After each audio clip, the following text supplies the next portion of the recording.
نواب سراج الدولہ بنگال کے آخری آزاد نواب تھے جو علی وادی خان کے بعد تخت نشین ہوئے۔ وہ 1733 میں پیدا ہوئے اور 23 جولائی 1757 کو انتقال کر گئے۔ ان کا دور حکومت کا اختتام ہندوستان میں آزاد حکمرانی کے خاتمے اور ایسٹ انڈیا کمپنی کی حکمرانی کا آغاز ہے، جو اگلے 200 سال تک بلا ٹوک جاری رہا۔ نواب سراج الدولہ کا دور حکومت 9 اپریل 1956 سے جون 1757 تک جاری رہا۔ Siraj ud-Daulah British East India Company کے خلاف کھڑے رہے، جس نے بنگال کے کچھ حصوں پر قبضہ کرنا شروع کر دیا تھا۔ سراج الدولہ نے اپنی فوجیں جمع کیں اور کولکتہ کے برطانوی زیر تسلط علاقوں میں حملے کی قیادت کی۔ وہ جون 1756 میں کلکتہ پر قبضہ کرنے میں کامیاب ہوئے اور پھر انگریزوں سے فورٹ ولیم کا کنٹرول بھی سنبھال لیا۔ فورٹ ولیم پر قبضہ کرنے کے بعد سراج الدولہ نے انگریز اسیروں کو ایک چھوٹی جیل میں بند کر دیا تھا، جسے کلکتہ کے بلیک ہول کے نام سے جانا جاتا ہے۔ جان زیفریہ ہالویل نامی قیدیوں میں سے ایک کے مطابق جس جیل میں 64 قیدی رکھے گئے تھے وہ اتنی چھوٹی تھی کہ 64 قیدیوں میں سے 43 قیدیوں کی موت دم گھٹنے اور گرمی کی وجہ سے ہوئی۔ تاہم انگریزوں نے سراج الدولہ کے ساتھ امن معاہدے کا انتخاب کیا۔ رابرٹ کلائیو نے ایسٹ انڈیا کمپنی کی قیادت کی اور پلاسی کی جنگ میں بنگال کے نواب سراج الدولہ کو شکست دی۔ یہ جنگ ایسٹ انڈیا کمپنی کے لیے فیصلہ کن فتح تھی۔ انہوں نے نواب سراج الدولہ اور اس کے فرانسیسی اتحادیوں کی ایک بہت بڑی فوج کو شکست دی۔ چونکہ انگریزوں کی تعداد بہت زیادہ تھی، انہوں نے نواب سراج الدولہ کے خلاف اپنے معزول آرمی چیف میر جعفر کے ساتھ مل کر سازش کی۔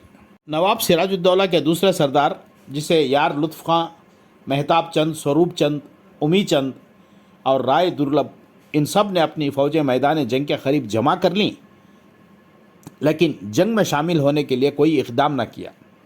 یہی وجہ تھی کہ نواب سراج الدولہ جنگ پلاسی میں اپنوں کی غداری سے شکست ہوئی۔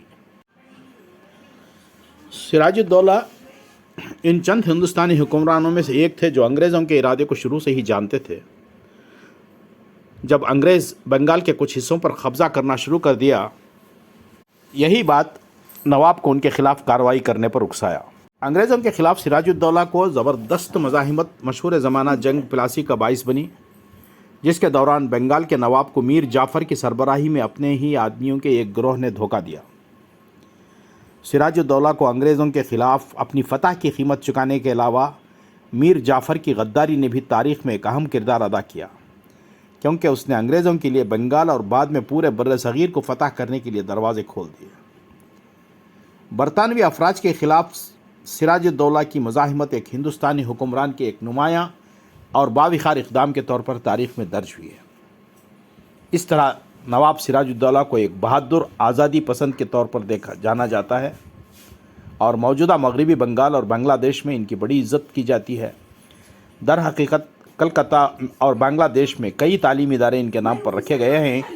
1967 میں ان کی بہادری کو خراج تحسین پیش کرنے کے لیے نواب سراج الدولہ کے نام سے یہ ایک بایوپک ریلیز ہوئی ہے۔ مولانا حسین احمد مدنی بر صغیر پاک و ہند کے ایک اسلامی اسکالر تھے۔ حدیث اور فقہ میں ان کی عظمت کا اعتراف کرتے ہوئے انہیں شیخ الاسلام کے خطاب سے نوازا گیا تھا۔ انہوں نے مشہور قوم پرست مولانا محمد حسن کے ساتھ ریشمی خطوط کی سازش میں حصہ لیا اور 1916 میں برطانوی حکومت کی طرف سے انہیں 3 سال کے لیے جیل بھیج دیا گیا۔ ریشمی رومال تحریک ہندوستان سے برطانوی حکومت کا تختہ الٹنے کے لیے دارالعلوم دیوبند کے انقلابیوں کی ایک گروپ کی کوشش تھی۔ چونکہ ہندو اور مسلمان دونوں انگریزوں کے مظالم کا سامنا کر رہے تھے اور غلاموں کی طرح زندگی گزار رہے تھے، اس لیے انہوں نے ان سے اپیل کی کہ انگریزوں کے خلاف لڑنا صحیح طریقہ ہے۔ انہوں نے یہ بھی اعلان کیا کہ انگریزوں کو شکست دینے کے مقصد کے حصول کے لیے ہندوؤں اور مسلمانوں کے درمیان باہمی دوستی اور ہم آہنگی کو مضبوط کیا جانا چاہیے۔ مولانا حسین احمد مدنی نے نمک ستیہ گرہ اور سول نافرمانی کی تحریکوں میں